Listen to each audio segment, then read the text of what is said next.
Welcome to the workshop. I'm Andrew, and yes, I do owe you that museum tour. That video will be out on Sunday, but for now, we get this review a little bit early. This is Baltany's 1926 Tribute Watch, the new version with the quartz movement. If you're into the style, this is a sublime case for pennies on the dollar, because Baltany originally introduced this model with a Miyota 9015 automatic caliber, and that's a beautiful movement, but it pushed the price up to around $300 US. Sales were pretty poor, so they reissued it in a couple cheaper versions, one with a Chinese hand-wind mechanical movement, and this, I think the bargain of the bunch, the Seiko Epson VD78 sub-dial quartz movement. The listing is on the left and converts to just over $110 US. The store currently has a coupon that brings that down to 99 USD. For reference, my costs on the 11/11 sale are to the right. I beat them down to the equivalent of 77 USD, but I don't know if that's repeatable. I think 90 to 100 bucks seems about right given the competition. Models are differentiated by different dial types, and this silver on the quartz is actually one of my favorites. Most distinctive is the vertical grain brushing to the dial. It's a deliberate choice, but nonetheless very subtle. The second subdial has a stamped circular pattern, and the way I see it, a subdial is the best use of a quartz movement. Alignment is much less of an issue, and it's far less visible with such a small hand. Bold Roman numerals balance out the silver, and there is a railroad track minute scale around the edge. So even though that there's no lume on this watch, with those blued hands, visibility is excellent. One more time, I have no idea how these hands are blued without really seeing the process.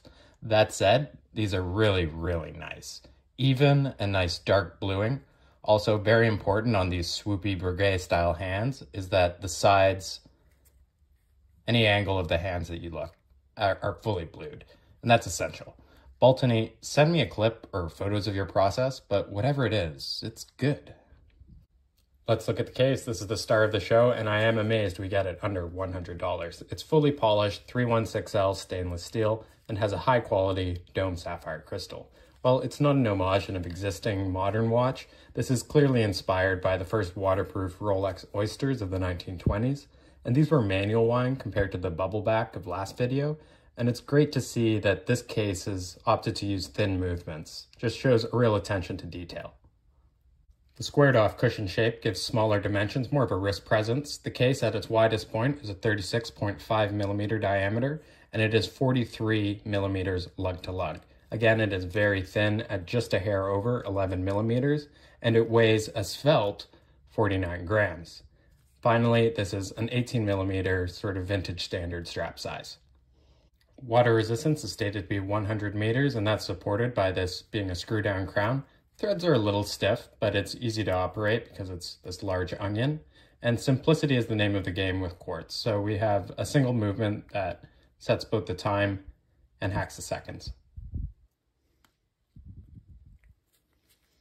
Your opinion might vary, but I love onion crowns, provided they're not ridiculously oversized. This example is unsigned, but it does have this circular engraving that gives it a bit of visual interest. I think the best part is that it matches this coin edge bezel.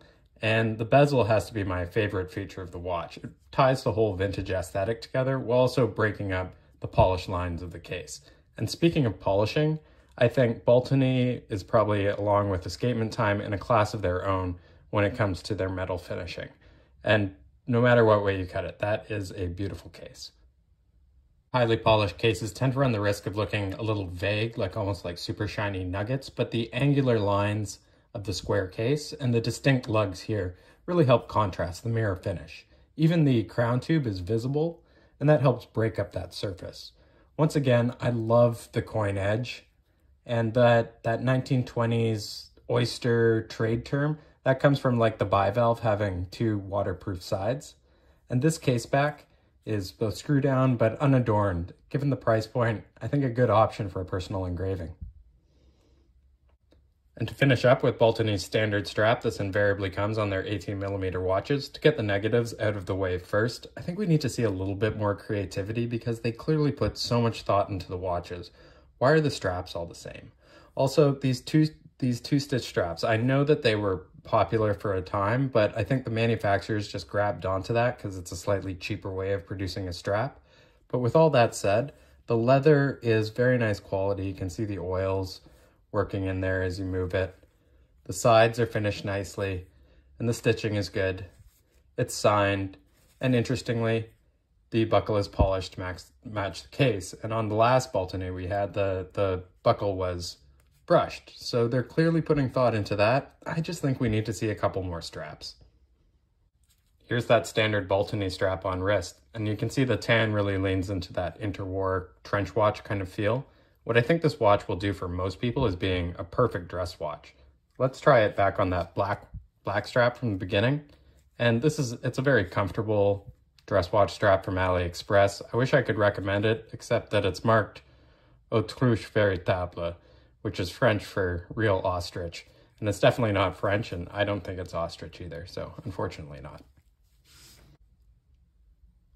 Not a bad look though. I don't know if it's a sign of the times, but it seems like as inflation goes up, watch sizes go down, and I've been getting a lot of requests for dress watches. I am also at that age where everyone seems to be getting married, and this is a great black tie watch that doesn't break the bank. But you will see me on Sunday, so thanks again for watching and all your support. I'll see you soon.